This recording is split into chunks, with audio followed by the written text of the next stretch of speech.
అందరికీ నమస్కారం. Andhra Pradesh tourism policy 2024-2029కి సంబంధించి గత కొన్ని రోజుల క్రితం కందుల దుర్గేష్ గారు అసెంబ్లీలో ప్రవేశపెట్టడం జరిగింది. 2 రోజుల క్రితం పవన్ కళ్యాణ్ గారు కూడా ఆ టూరిజం పాలసీకి అనుబంధంగా ఉండే టూరిజం మినిస్ట్రీకి అనుబంధంగా ఉండే మినిస్ట్రీస్‌ని కూడా సమన్వయపరుచుకొని వైల్డ్ లైఫ్ టూరిజం కానీ, స్పిరిచువల్ టూరిజం కానీ, అడ్వెంచరస్ గానీ, హిల్ స్టేషన్ టూరిజం కానీ, మౌంటైనరింగ్ టూరిజం కానీ వీట్లి మీద ఎక్కువ ఫోకస్ చేయాలని పవన్ కళ్యాణ్ గారు కూడా దిశానిర్దేశం చేయడం జరిగింది. అయితే కూటమి ప్రభుత్వం టూరిజంలోనే అంతర్భాగమైన మరొక 2 సెక్టార్స్‌ని ఆ 2 సెక్టార్స్ కూడా ఫోకస్ చేస్తే టూరిజం పాలసీలో మరింతగా ముందుకు వెళ్ళే అవకాశం ఉంటుందనేది నా అభిప్రాయం. అందులో ముఖ్యంగా ఏంటంటే మెడికల్ టూరిజం మరియు అకాడమికల్ టూరిజం. అకాడమికల్ టూరిజం అనే టర్మ్ గవర్నమెంట్ ఫంక్షనరింగ్‌లో యూజ్ చేస్తారా లేదో నాకు తెలీదు కానీ సమయం వచ్చింది కాబట్టి ఎక్స్‌ప్లెయిన్ చేయాల్సిన అవసరం ఉంది కాబట్టి వాడుతున్నాను. ఫస్ట్‌ది మెడికల్ టూరిజం. తెలంగాణ ప్రభుత్వం మెడికల్ టూరిజం కింద సంవత్సరానికి 50 కోట్ల రూపాయలు ఆర్జిస్తూ ఉంది.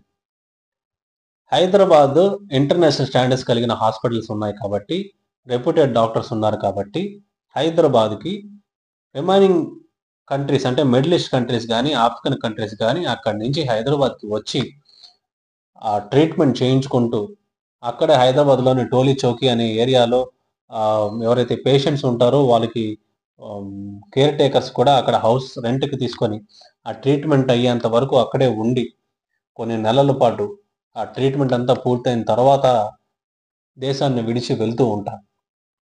అట్లా టోలీ చౌకీ అనే ప్రాంతంలో దాదాపు 5,000 మంది నివసిస్తూ ఉన్నారు. ఇతర దేశాలకు సంబంధించిన వాళ్ళు. కేవలం మెడికల్ పర్పస్ కోసం మాత్రమే వచ్చి నివసించే వాళ్ళు. ఆంధ్రప్రదేశ్‌లో అమరావతిలో రేపు రాబోయే రోజుల్లో అమరావతి క్యాపిటల్ సిటీ కాబట్టి అక్కడే రాబోయే హెల్త్ సిటీలో ఇంటర్నేషనల్ స్టాండర్డ్స్ కలిగిన హాస్పిటల్స్‌ని ఎస్టాబ్లిష్ చేసుకొని రెప్యూటెడ్ డాక్టర్స్ కూడా ఉన్నారు కాబట్టి ఆల్రెడీ ఆంధ్రప్రదేశ్‌లో ఇంటర్నేషనల్ స్టాండర్డ్స్ కలిగిన హాస్పిటల్స్ ఉన్నాయి. రెప్యూటెడ్ డాక్టర్స్ కూడా ఉన్నారు కాబట్టి క్యాపిటల్ సిటీ లేని కారణంగా ఎక్కువ స్టేట్ అనేది ఎక్కువ ప్రమోట్ అవ్వట్లేదు గ్లోబల్ లెవెల్‌లో. ప్రభుత్వం కూడా దాని మీద ఫోకస్ చేసి అమరావతిలో ఇంటర్నేషనల్ స్టాండర్డ్స్ కలిగిన హాస్పిటల్స్‌ని ఎస్టాబ్లిష్ చేసుకొని స్టేట్‌ని మెడికల్ టూరిజం కింద బాగా ఇతర దేశాల్లో గాని ప్రమోట్ చేస్తే ఆంధ్రప్రదేశ్‌కి కూడా రాబడి వచ్చే అవకాశం ఉంటుంది. మరొకటి అకాడమికల్ టూరిజం. 10 సంవత్సరాల క్రితం నుంచే ఆంధ్రప్రదేశ్‌లో కొన్ని సెలెక్టెడ్ జిల్లాల్లో ఇతర దేశాలకు సంబంధించిన అంటే ముఖ్యంగా ఆఫ్రికన్ దేశాలకు సంబంధించిన విద్యార్థులు స్పెసిఫిక్‌గా కొన్ని జిల్లాల్లో వచ్చి ఫార్మా స్టడీస్ కానీ, మేనేజ్మెంట్ స్టడీస్ కానీ వాటి మీద ఎక్కువగా అకాడమికల్‌గా వస్తూ ఉంటారు.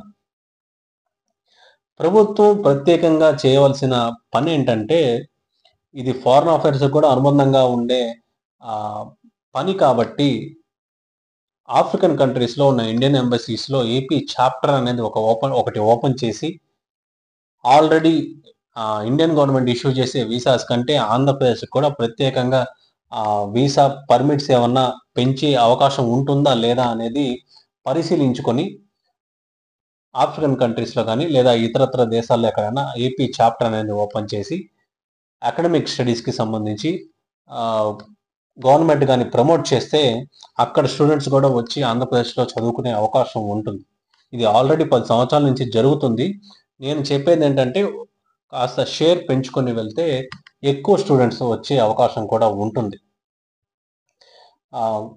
కొన్ని సంవత్సరాల క్రితం నేను ఒక ఆఫ్రికన్ విద్యార్థిని అడిగినప్పుడు అతను చెప్పిన విషయం ఏంటంటే ఇండియన్ ఎడ్యుకేషన్ అనేది వారికి ఎకనామికల్‌గా ఎంతో అనుకూలంగా ఉంటుంది కాబట్టి ఇండియాకి వచ్చి మేము ఫార్మా స్టడీస్ కానీ, మేనేజ్మెంట్ స్టడీస్ కానీ అభ్యసిస్తూ ఉంటాము అని ఈ రకంగా చాలామంది విద్యార్థులు వస్తూ ఉంటారు అని ఆ విద్యార్థి కూడా చెప్పడం జరిగింది.